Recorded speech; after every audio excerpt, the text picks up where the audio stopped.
बिस्मिल्लाहिर्रहमानिर्रहीम। अस्सलामुअलैकुम dear 9th class के स्टूडेंट आज के लेक्चर में हम लोग सॉल्यूशन फाइंड करेंगे model questions paper of mathematics का, जो कि फेडरल बोर्ड की वेबसाइट पे गिवन है। स्टूडेंट जो 2024-25 का जो एनुअल पेपर होगा वो इस मॉडल क्वेश्चंस पेपर के मुताबिक होगा। तो जो लास्ट लेक्चर्स था उसमें हम लोगों ने इस पेपर का जो सेक्शन बी है उसको सॉल्व कर लिया था। तो आज हम इस पेपर का सेक्शन सी अटेम्प्ट करेंगे। स्टूडेंट आपसे गुजारिश की जाती है कि मेरे चैनल को सब्सक्राइब करें, बेल आइकन को क्लिक करें, वीडियो को लाइक करें, शेयर करें, कमेंट्स करें। Thank you very much. तो आइए देखते हैं कि सेक्शन सी क्या है। सेक्शन सी में स्टूडेंट टोटल आपके पास 3 क्वेश्चंस आपने अटेम्प्ट करने होते हैं, यानी जो टोटल क्वेश्चंस होते हैं वो आपके पास 3 होते हैं, और जो चॉइस गिवन होती है वो हर क्वेश्चंस में गिवन होती है। जैसे आपके पास क्वेश्चन नंबर 3 है, तो क्वेश्चन नंबर 3 में 2 क्वेश्चन गिवन होंगे, दोनों में से कोई एक क्वेश्चन अटेम्प्ट करना होगा। इसी तरीके से क्वेश्चन नंबर 4 में भी 2 क्वेश्चन गिवन होंगे, क्वेश्चन नंबर 5 में भी 2 क्वेश्चन गिवन होंगे। और जो सेक्शन बी होता है वो क्वेश्चन नंबर 2 पे मुश्तमिल होता है, और जो क्वेश्चन नंबर 1 होता है वो सेक्शन ए होता है, जो कि ऑब्जेक्टिव टाइप होता है, यानी जिसमें मल्टीपल चॉइसेस के क्वेश्चंस होते हैं। तो आइए देखते हैं स्टूडेंट के सेक्शन सी का क्वेश्चन नंबर 3 का फर्स्ट क्वेश्चन क्या है। तो आपके सामने मैंने यहां पर क्वेश्चन नंबर 3 का फर्स्ट क्वेश्चन लिखा है, for what value of k the expression y power 4 plus 4y square plus k plus 8 by y square plus 4 by y power 4 becomes a perfect square. यहाँ पे स्टूडेंट आपने इस expression के अंदर k की value find करनी है, और k की वैल्यू इस तरीके से फाइंड करनी है कि ये जो सारी एक्सप्रेशन है ये परफेक्ट स्क्वायर बन जाए। तो हमें पता है कि किसी भी पॉलिनोमियल्स का परफेक्ट स्क्वायर फाइंड करने के 2 मेथड है। एक मेथड है बाय फैक्टराइजेशन और सेकंड मेथड है बाय डिवीजन मेथड। तो हम इस एक्सप्रेशंस का by division method perfect square find करने की कोशिश करेंगे, और इसके बाद उस परफेक्ट स्क्वायर के मेथड के जरिए हम k की वैल्यू फाइंड करेंगे। तो आइए देखते हैं कि इसका परफेक्ट स्क्वायर कैसे फाइंड किया जाएगा। तो सबसे पहले हम इस एक्सप्रेशन को लिखेंगे। तो एक्सप्रेशन हमारे पास क्या है, y power 4 plus 4y square plus k plus 8 by y square plus 4 by y square है। अब स्टूडेंट ये डिवीजन मेथड से हम इसका परफेक्ट स्क्वायर फाइंड करेंगे। तो हम सबसे पहले ये देखेंगे कि इस एक्सप्रेशन में जो सबसे पहली टर्म है वो क्या है। वो आपके पास है y पावर 4। आपने कोई एक ऐसी एक्सप्रेशन खुद से सोचनी है कि जिसका प्रोडक्ट जो है वो y पावर 4 हो। यानी इसका मतलब ये है कि अगर हम y स्क्वायर को y स्क्वायर के साथ मल्टीप्लाई करते हैं तो ये किसके इक्वल आता है, y पावर 4 के इक्वल आता है। तो इट मींस कि फिर हमने यहां पर y स्क्वायर लिखना है, और इसके बाद यहां पर भी y स्क्वायर लिखना है, और इन दोनों y स्क्वायर्स को आपस में मल्टीप्लाई करना है, और इनका जो प्रोडक्ट आए y पावर 4 इसको इस y पावर 4 के कॉलम में लिखना है। फिर इसको यहां पर अगर y पावर 4 के साथ कुछ भी साइन ना हो तो क्या साइन होता है, प्लस। तो प्लस को क्या करना है, माइनस करना है। अब ये y पावर 4 और माइनस y पावर 4 क्या हो जाएंगे, कैंसल आउट हो जाएंगे, और आपके पास जो रिमेनिंग टर्म्स हैं जो 4y स्क्वायर है प्लस k है प्लस 8 बाई वाई स्क्वायर है और प्लस 4 बाई वाई पावर 4 है, ये y पावर 4 है, इसको एज इट इज नीचे लिखना है हॉरिजॉन्टल लाइन के। अब फिर नेक्स्ट स्टेप के अंदर आपने क्या करना है कि इस y स्क्वायर को डबल करना है, यानी इसका 2 टाइम लेना है। तो इट मींस कि अगर इस y स्क्वायर को डबल करें तो हमारे पास क्या आ जाएगा, 2y स्क्वायर आ जाएगा। तो आपने उस 2y स्क्वायर को यहां पर क्या करना है, राइट करना है। अब आपने ये देखना है कि जो रिमाइंडर आ गया है आपके पास उसकी फर्स्ट टर्म क्या है। तो फर्स्ट टर्म आपको नजर आ रही है कि 4y स्क्वायर है। अब आपने कोई एक ऐसा नंबर देखना है कि जिसको अगर इस 2y² के साथ मल्टीप्लाई करें तो वो किसके इक्वल आ जाए, 4y² के इक्वल आ जाए। तो इट मींस कि अगर 2y² को अगर हम मल्टीप्लाई करते हैं 2 के साथ तो ये किसके इक्वल आता है, 4y² के इक्वल आता है। तो इट मींस कि हम यहां पर भी +2 लिखेंगे और यहां पर भी +2 लिखेंगे। अब इस 2 के साथ इन दोनों को मल्टीप्लाई करेंगे तो 2 इंटू 2y² क्या आएगा, 4y² आएगा। इसको यहां पे राइट करेंगे और 2 को इस 2 के साथ मल्टीप्लाई करें तो क्या आता है, 2 2 4 आता है। तो नेक्स्ट स्टेप में आपने साइन चेंज करने, ये प्लस माइनस हो जाएगा, ये माइनस प्लस हो जाएगा और ये क्या हो जाएगा, कैंसल हो जाएगा। अब आपके पास यहां पर k है, यहां पर -4 है, तो इसको एज इट इज राइट करना है, k -4 लिखना है। और जो नेक्स्ट टर्म है 8/y², इसको यहां पे राइट करना है और 4/y⁴ को एज इट इज यहां पे राइट करना है। अब नेक्स्ट स्टेप के अंदर जो फर्स्ट 2y² है, यानी इस 2y² को आपने एज इट इज यहां पे राइट करना है, लेकिन ये जो सेकंड 2 है इसको डबल करना है। तो 2 का डबल करेंगे तो 2 का डबल 2 टाइम क्या होता है, 2 का 4 होता है, यानी 2 2 4। किसी भी नंबर का डबल लिया जाए या 2 टाइम लिया जाए तो इट मींस के उसको 2 के साथ मल्टीप्लाई करना होता है।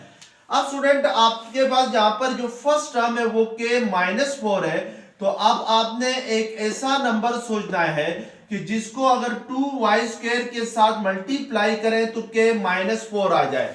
यानी अगर किस नंबर को अगर हम 2y² के साथ मल्टीप्लाई करते हैं तो k -4 के इक्वल आता है। तो इट मींस के वो आपके पास बड़ा सिंपल है। अगर 2y² को k -4 डिवाइडेड बाई 2y² के साथ मल्टीप्लाई किया जाए तो 2y² और 2y² क्या हो जाएंगे, कैंसल आउट हो जाएंगे और ये k -4 आ जाएगा।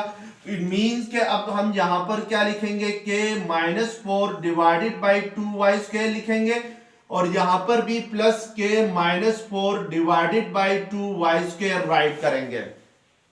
अब इस k -4 डिवाइडेड बाई 2y² को इस फर्स्ट टर्म यानी 2y² के साथ मल्टीप्लाई करें तो k -4 आता है, तो इसको यहां पे राइट करेंगे। फिर इस k -4 डिवाइडेड बाई 2y² को इस 4 के साथ मल्टीप्लाई करेंगे, यानी 4 के साथ अगर k -4 डिवाइडेड बाई 2y² के साथ मल्टीप्लाई करें तो 2 2 4, तो ये 2k -2 4 8 डिवाइडेड बाई y² आता है। तो इट मींस के इसको हम यहां पे राइट करेंगे 2k -8 डिवाइडेड बाई y² को। इसी तरीके से इसी को हम मल्टीप्लाई करेंगे, यानी k -4 डिवाइडेड बाई 2y² को इस last k -4 divided by 2y² के साथ, तो ये k -4 whole square divided by 2y² into 2y² क्या हो जाएगा, 4y⁴ हो जाएगा। तो इसको यहां पे राइट करेंगे और इसके बाद ये साइन चेंज करेंगे, प्लस माइनस में प्लस माइनस हो जाएगा, प्लस माइनस। तो इट मींस कि ये क्या हो जाएगा, कैंसल आउट हो जाएगा। रिमाइंडर में आपके पास 8y² में से माइनस करेंगे 2k -8 डिवाइडेड बाई y² को,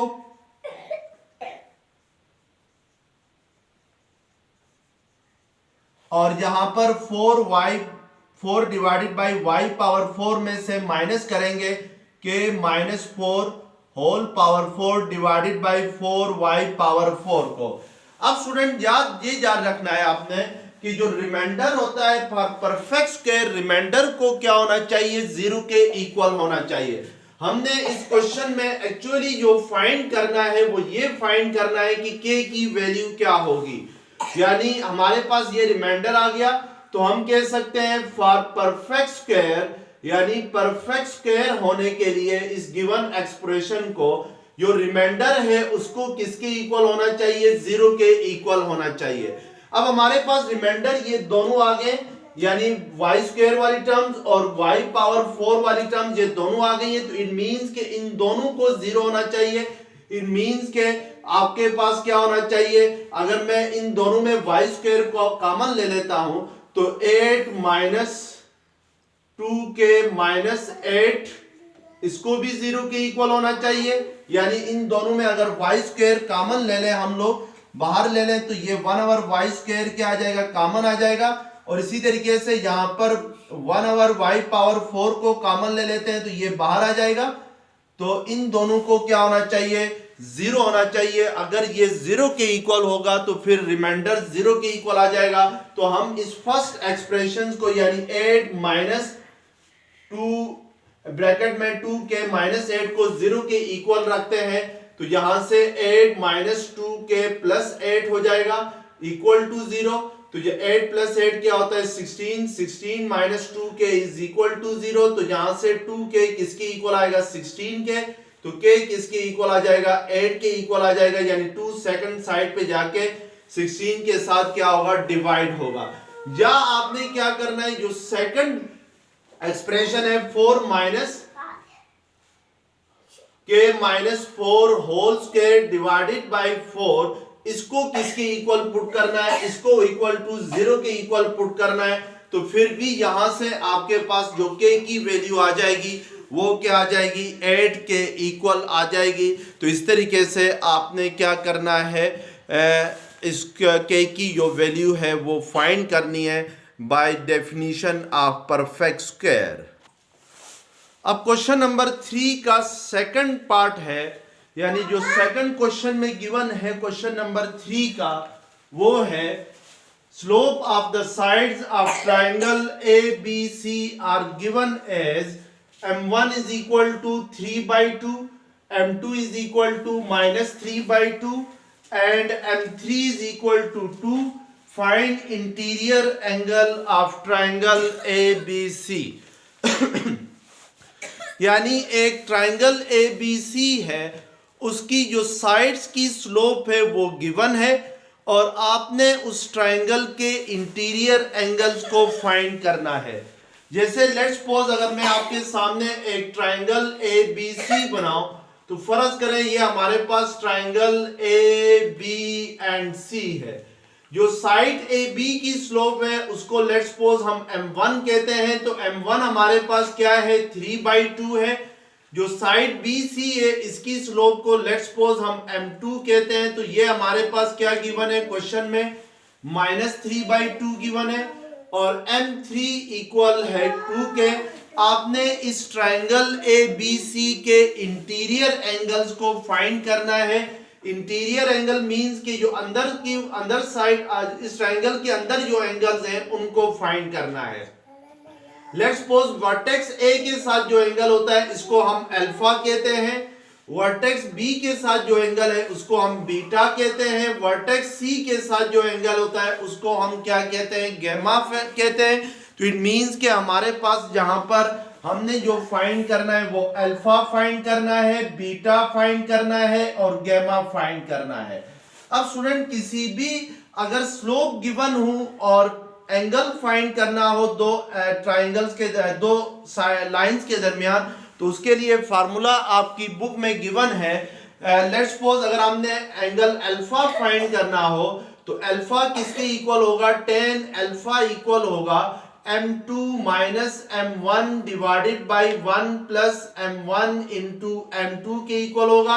यानी जो अल्फा जो एंगल अल्फा है वो कौन सी साइड्स मिलकर बनाती हैं, साइड AB और साइड AC, ये दोनों मिलकर एंगल अल्फा बनाती हैं। और इन दोनों साइड्स के हमारे पास स्लोप गिवन है। यानी जो साइड AB है उसकी स्लोप क्या है m1, वो किसके इक्वल है 3/2 और साइड AC की स्लोप क्या है m3 है, तो वो किसके इक्वल है आपके पास 2 है। तो इट मींस कि यहाँ पर m2 नहीं लिखेंगे बल्कि m3 लिखेंगे। तो ये यहाँ पर भी फिर क्या आ जाएगा m3 आएगा। और अगर साइड्स की स्लोप गिवन हो और एंगल अल्फा फाइंड करना हो तो ये फार्मूला यूज किया जाएगा।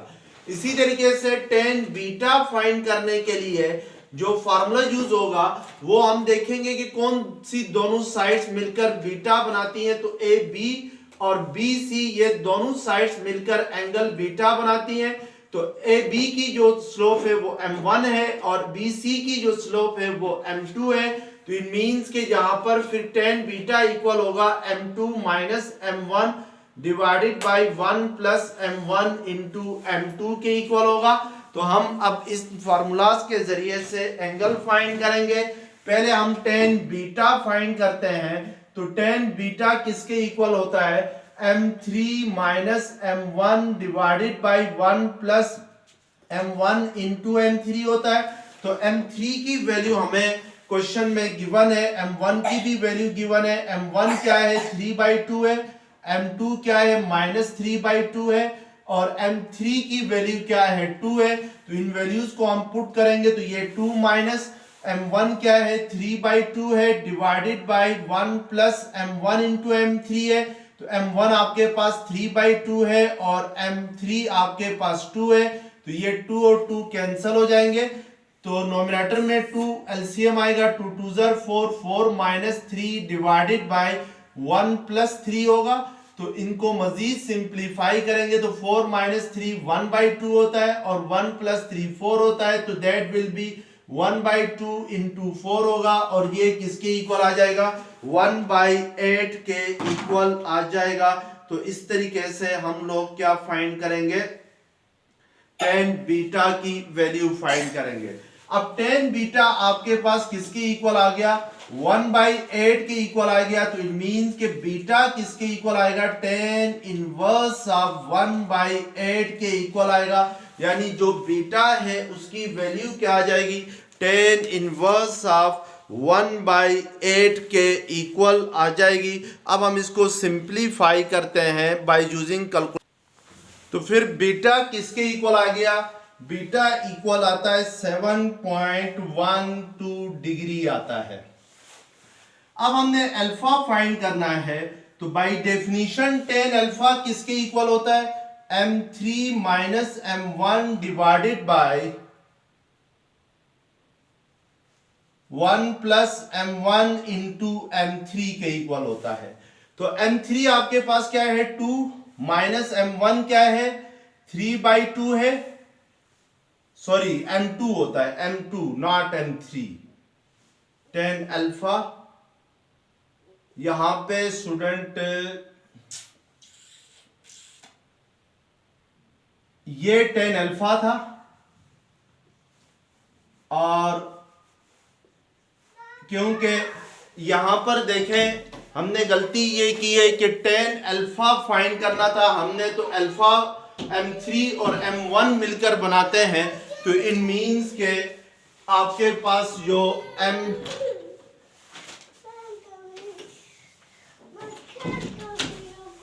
दिस विल बी अल्फा होगा, यानी ये अल्फा आपके पास होगा। अब ये आपके पास क्या होगा, बीटा होगा। तो बीटा कौन सी दोनों साइड्स मिलकर बनाती है, m2 minus m1 divided by 1 plus m1 into m2 होगा। तो इट मींस के m2 आपके पास क्या है, -3/2 है और m1 क्या है, 3/2 है। और इसके अलावा जो आपके पास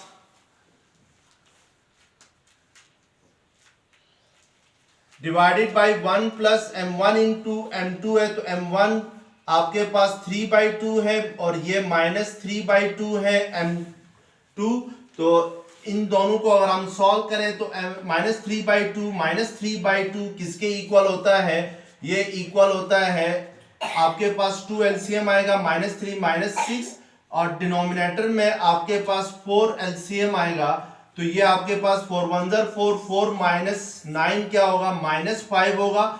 तो यहां से आप कह सकते हैं कि ये 2 2 ज़र 4। तो इट मींस कि ये 2 ऊपर जाके 6 के साथ मल्टीप्लाई होगा तो -12 बाई -5 होगा। तो ये माइनस माइनस क्या हो जाएगा, प्लस हो जाएगा। तो इट मींस के tan बीटा किसके इक्वल आएगा, 12/5 आएगा। और यहां से बीटा किसके इक्वल आएगा, tan इनवर्स ऑफ 12/5 के इक्वल आएगा। और अगर हम tan इनवर्स ऑफ 12/5 को कैलकुलेटर के जरिए कैलकुलेट करें तो ये आपके पास आता है 67.3 डिग्री आता है। अब स्टूडेंट हमारे पास एक ही एंगल ले गया है, वो क्या है, आपके पास गैमा है। और हमें पता है कि किसी भी ट्रायंगल्स के इनर एंगल का सम हमेशा किसके इक्वल होता है, 180 डिग्री के इक्वल होता है। यानी मैं अगर alpha in triangle A B C, इस ट्राइंगल ए बी सी में alpha plus beta plus gamma करूं तो ये किसके इक्वल आना चाहिए? 180 डिग्री के इक्वल आना चाहिए। तो अल्फा हमारे पास किसके इक्वल आ गया है? 7.12 के इक्वल आ गया अल्फा की वैल्यू, और बीटा की वैल्यू हमारे पास क्या आ गई है? 67.3 आ गई है, प्लस गैमा हमने फाइंड करना है इक्वल टू क्या आ जाएगा? 180 डिग्री के इक्वल आ जाएगा। तो यहां से इन दोनों को प्लस करके सेकंड साइड पे ले जाके माइनस करेंगे तो आपके पास ये क्या आएगा? 2 4 7 प्लस 7 क्या होता है? 14, 1 कैरी गया तो 74.42 plus gamma is equal to 180 आएगा। तो यहां से गैमा किसके इक्वल आएगा? 180 माइनस 74.42 आ जाएगा। तो जिसको अगर माइनस करें तो ये आपके पास 105.58 आ जाता है। तो इट मीन्स कि जो एंगल गैमा है वो किसके इक्वल आएगा? वो इक्वल आएगा 105.58 के इक्वल आ जाएगा।